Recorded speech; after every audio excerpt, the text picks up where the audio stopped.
So in this video, we're going to talk about the weirdness we avoided in the last one. That is, we need to talk about what if we have a not equal to, and then also what if our value is off the table. Let's start with the easier option. Let's talk about what happens if I have a not equal to on my alternative hypothesis. So let's look at an example. Let's say I have t equals 1.56. I've got degrees of freedom being 28. And let's say that my alternative hypothesis is mu is not equal to 15. If I want to go ahead and find my p-value for this, the first thing I'm going to do is I'm going to go ahead and highlight across to my row. So I'm going to go to degrees of freedom 28, right here, and I'm going to highlight across.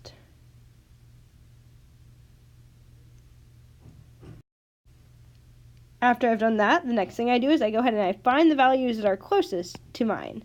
So I'm looking for 1.56, and 1.31 is a little bit below that, and 1.701 is a little bit above that. And so what I'm going to do is I'm going to go ahead and trace them up to the top.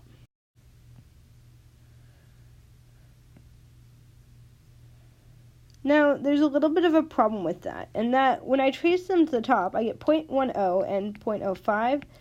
But these are one-sided end tails, and I have not equal to, which means I need two end tail. If I need two end tail and these are 1, all I do is exactly what I did on the z-table. That is, I double them.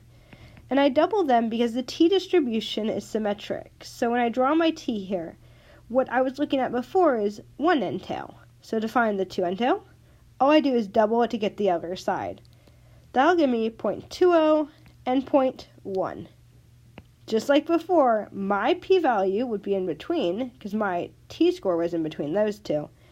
So my p-value is in between 0.2 and 0.1. Covering up the p-value, 0.2 is bigger than 0.1, so I'll put greater than symbols in there. This is one of the things that can go weird. Let's go ahead and talk about the second one. Let's say that we have a t-score of 0.52.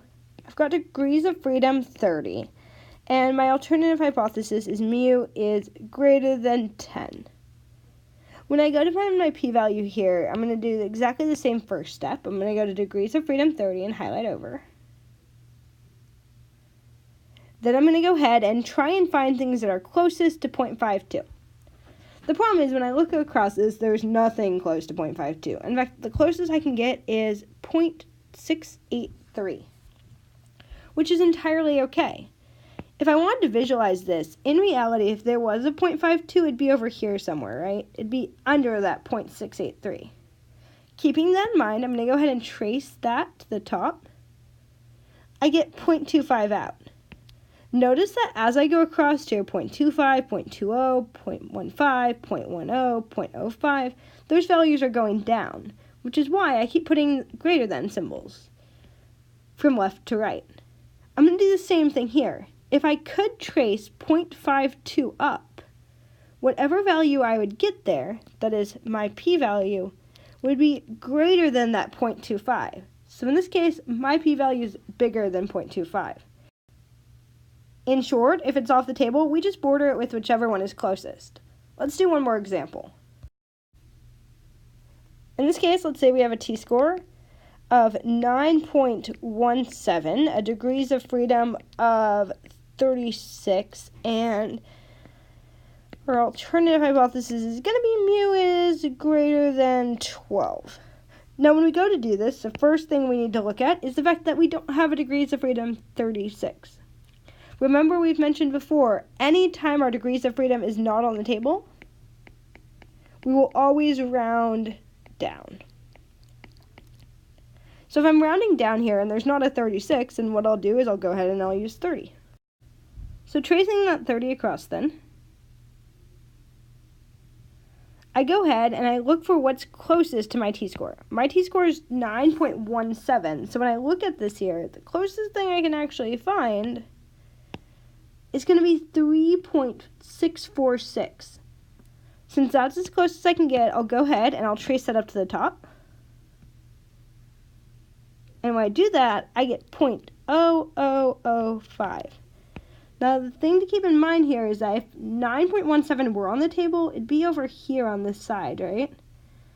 That is, it'd be bigger than 3.646, which means when I trace my p-value up there, my p-value would be on that side. It'd be further over to the right. And I know that as I go from left to right on this table, my p-values are getting smaller and smaller and smaller, which means I'll put a greater than symbol in there.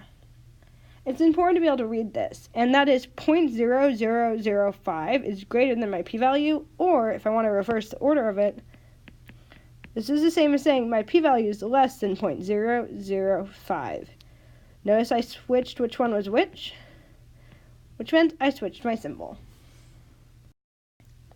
Hopefully this clears up the remaining concerns we had about using the t-table. We talked about, well, what happens if it's not equal to? Well, we just double it. And what happens if it's off the table? Well, we just choose whichever one's closer. We also reminded ourselves that, hey, if the degrees of freedom aren't there, it's okay, just round down.